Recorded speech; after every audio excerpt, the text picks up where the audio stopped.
नमस्कार दोस्तों, आप सभी का साइन पिन में स्वागत है। मुझे एक व्यूअर ने कहा कि स्टक स्लाइड पिन्स के ऊपर मैं एक वीडियो बनाएं, तो ये वीडियो उसी के ऊपर होने वाली है। अगर आपका व्हील स्टक हो गया है और बिल्कुल भी नहीं घूम पा रहा है या चलाते समय ये जाम चल रहा है और जब भी आप अपनी बाइक को चला रहे हैं तो जो डिस्क पैड्स है वो आपके डिस्क के साथ जो है वो रगड़ खा के चल रहे हैं, तो ऐसे में इसके पीछे का एक कारण जो है वो आपके स्टक स्लाइडर पिन्स भी हो सकती हैं। सबसे पहले हमें ब्रेक कैलिपर को ओपन करना है और इसे ओपन करने के लिए इन दो 12 mm के बोल्ट्स को ओपन करना है और साथ ही में इससे पहले हमें जो है वो इस कैप को ओपन करके यहाँ पे एक पाइप लगा दें। ये मैं आपको बाद में बताऊंगा कि इस तरह से आप इसमें पाइप क्यों लगा रहे हैं, और साथ ही में इसकी जो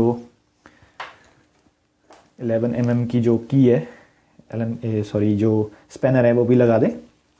और इसके बाद में इन बोल्ट्स को ओपन कर लें।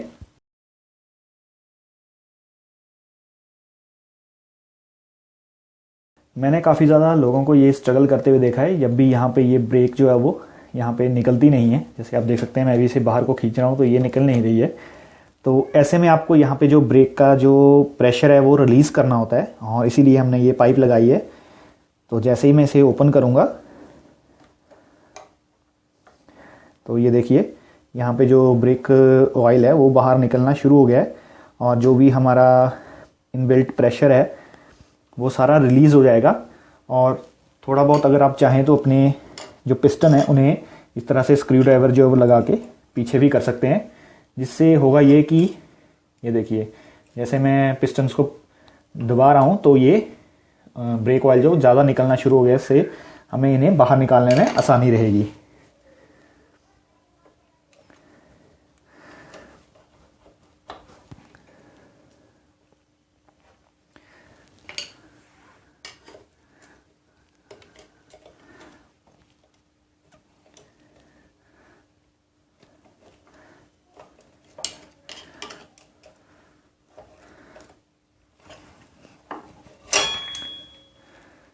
तो जैसा कि आपने देखा, ब्रेक कैलिपर को इस तरह से निकालना काफ़ी आसान हो जाता है और बाद में आप जो इस ब्लीडर स्क्रू को जो वो टाइट करके ये जो पाइप है ये बाहर निकाल दें और इस जगह से जो है वो इस निकाल लें इस तरह से, ताकि आपको जो है वो यहाँ पे इस तरह से इसे मोड़ करके जो वो भी आपने काम करना है वो आसानी से कर पाएँ। तो सबसे पहले तो अभी हमें यहाँ पे ये जो पिन लगी रहती है जो हमारे ब्रेक पैड्स को होल्ड करके रखती है, तो इसे ओपन कर लेना है। मेरे केस में यहाँ पे जस्ट इन पिन्स की वजह से ये होल्ड रहती है, तो इन्हें मैं निकाल लूँगा। और हो सकता है कि आपके केस में यहाँ पे कोई बोल्ट वगैरह लगा हो, तो उस बोल्ट या नट को ओपन करके बाद में ये जो आपकी पिन है ये निकल जाएगी। तो आपको इस पिन को निकाल लेना है और उसके बाद में यहाँ पे जो हमारे ब्रेक पैड्स हैं वो निकल चुके हैं। तो मेरे केस में मुझे नहीं पता है कि ये कितनी ज़्यादा यहाँ पे जो ब्रेक की जो स्लाइडिंग पिन्स हैं वो टाइट हैं या फिर बिल्कुल ही लूज़ हैं, ये भी कोई पता नहीं है। लेकिन मैं एक चीज़ यहाँ से देख के बता सकता हूँ कि ये जो इसकी बूट है ये काफ़ी ज़्यादा लूज़ हो चुका है पहले से ही। ये इसलिए है क्योंकि यहाँ पे हो सकता है या तो ग्रीस गलत यूज़ की गई है या इसे जो किसी ने पेट्रोल से धोया हुआ है। तो सबसे पहले इन्हें ओपन करने से पहले हम क्या करेंगे कि देखते हैं कि ये निकलता है कि नहीं निकल पा रहा है, थोड़ा सा स्टक है, ज़्यादा स्टक नहीं है। तो सबसे पहले हम यहाँ पे WD-40 का यूज़ करेंगे। WD-40 का यूज़ करने से पहले आपको इस रबर बूट को जो इस तरह से बैक कर लेना है। अगर ये अंदर लगा हो तो इसे इस तरह से स्क्रू ड्राइवर की मदद से बैक कर लेना है। मेरे केस में तो ये काफ़ी ज़्यादा लूज़ है। और इसके बाद आपको सिंपली यहाँ पर जो WD-40 है वो इस तरह से स्प्रे कर देना है और इसे जो वो इस तरह से आपको 5 से 10 मिनट तक सोकिंग करनी है इसकी। उसके बाद ही आपको ट्राई करना है इसे बाहर निकालने की। मुझे WD-40 स्प्रे किए हुए 10 मिनट हो चुके हैं, तो अभी हम चेक करेंगे कि इसने अपना काम किया है या नहीं। तो जैसा कि आप देख सकते हैं कि ये थोड़ा बहुत जो वो अपने आप ही लूज़ हो चुका है और ये देखिए ये काफ़ी आसानी से थोड़ा बाहर को आ रहा है। ये देखिए पहले ये मैं अपने हाथों से इसे ओपन करने की कोशिश कर रहा था, लेकिन ये ओपन नहीं हो रहा था।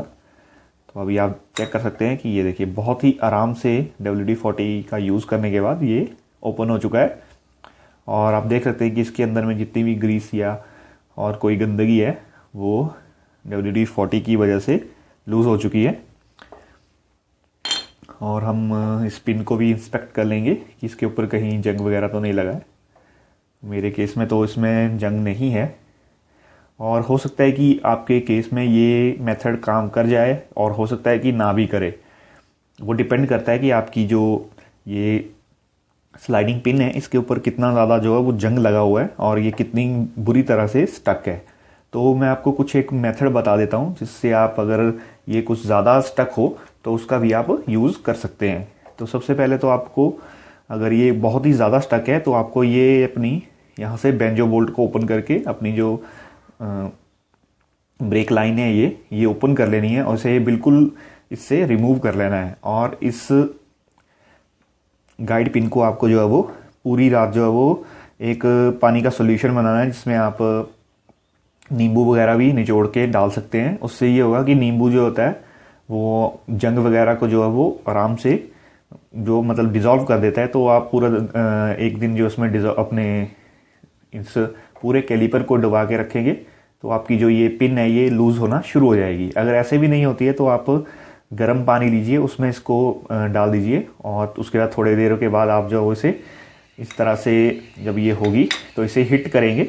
आप किसी भी हैमर से इसे हिट करें तो ये निकल जाएगी। और मान लीजिए कि ये उसके बावजूद भी नहीं निकलती है और बहुत ज़्यादा ये अंदर इस तरह से स्टक है, तो उस केस में आपके पास में सबसे पहले जो आपने क्या करना है, एक सी क्लैंप लेना है और उसे इस तरह से लगा के इसे अंदर की तरफ को दबाना है आपको, जितना भी अंदर तक आप दबा सके। क्योंकि कई बार जो है वो हमारी ये स्टक रहती है तो ये थोड़ा बहुत यहाँ पे प्ले रहती है। और मान लीजिए इस जगह पे अगर ये स्टक होगी तो आप अगर सी क्लैंप से इसे दबाएंगे तो आपको थोड़ी बहुत जो मूवमेंट मिल जाएगी। और जब ये थोड़ी बहुत मूवमेंट मिल जाएगी तो ये अपने जो भी जंग वगैरह लगा हुआ वो उसे छोड़ देगा। और उसके बाद आप इसे जो है वो इस जगह पे ये कुछ इस तरह से आप कुछ भी फंसा करके इसे बाहर की तरफ को इस तरह से पुल कर सकते हैं, या आप कुछ और भी उस जगह पे यूज़ कर सकते हैं।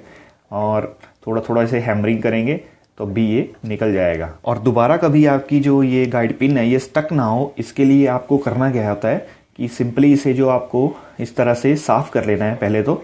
और अगर यहाँ पे कहीं पे भी अगर आपको दिखता है कि जंग लगा हुआ है तो उस जंग को जो वो आपको एमरी पेपर के साथ जो इसे अच्छी तरह से रगड़ लेना है और इसे एकदम इस तरह से शाइन कर लेना है, जैसे कि अभी दिख रही है एकदम स्टील दिखना चाहिए यहाँ पे पूरा।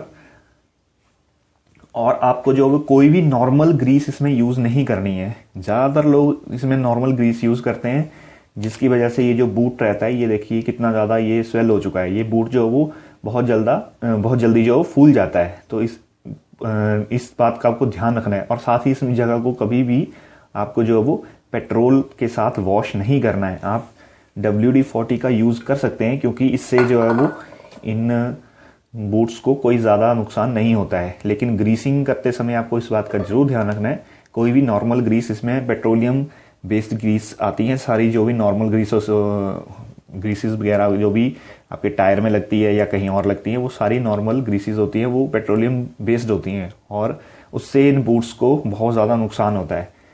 तो इस जगह पे कैलिपर पिन में हमेशा एक जो सिलिकॉन बेस्ड ग्रीस रहती है उसका यूज़ करें। साथ ही में ये जो ग्रीस रहती है ये टेम्परेचर ग्रीस भी होती है। तो इस जगह पे जब भी आप ब्रेकिंग अप्लाई करते हैं कॉन्टिन्यूसली तो ये गर्म भी होती है जगह। तो ये ग्रीस जो है प्रॉपरली इस जगह पे अपनी बनी रहती है और इसे लुब्रिकेट करती रहती है। तो अभी तो मैं इस ग्रीस का यूज़ नहीं करने वाला हूँ क्योंकि मैंने अभी जो है वो इस कैलिपर को दोबारा जो है रिबिल्ड करना है, पूरा क्लीन करके अपने जो ऑयल सील्स रहती हैं या डस्ट सील रहती है इसके पिस्टन में, वो सभी मैं जो दोबारा से इसे ओपन करके लगाने वाला हूँ। तो उस वीडियो का जो लिंक है वो आपको डिस्क्रिप्शन में मिल जाएगा, जिसमें मैं ये सभी कुछ करने वाला हूँ और उसी में मैं आपको ये दिखाऊंगा कि किस तरह से इसमें जो आपको ग्रीस अप्लाई करनी है। तो आप भी कुछ इस तरह से अपने स्टक स्लाइड पिन्स को, जिन्हें हम गाइड पिन्स भी कहते हैं, आप इन्हें रिमूव कर सकते हैं। अगर ये काफ़ी ज़्यादा स्टक हो तो आप डिफरेंट मेथड भी यूज़ कर सकते हैं जो मैंने आपको बताए और इन्हें रिमूव कर सकते हैं। अगर आपको ये वीडियो अच्छी लगी हो तो इसे लाइक करना बिल्कुल मत भूलिएगा, और ऐसे ही आगे आने वाली वीडियोस देखने के लिए मेरे चैनल को सब्सक्राइब भी कर लीजिएगा। वीडियो देखने के लिए धन्यवाद।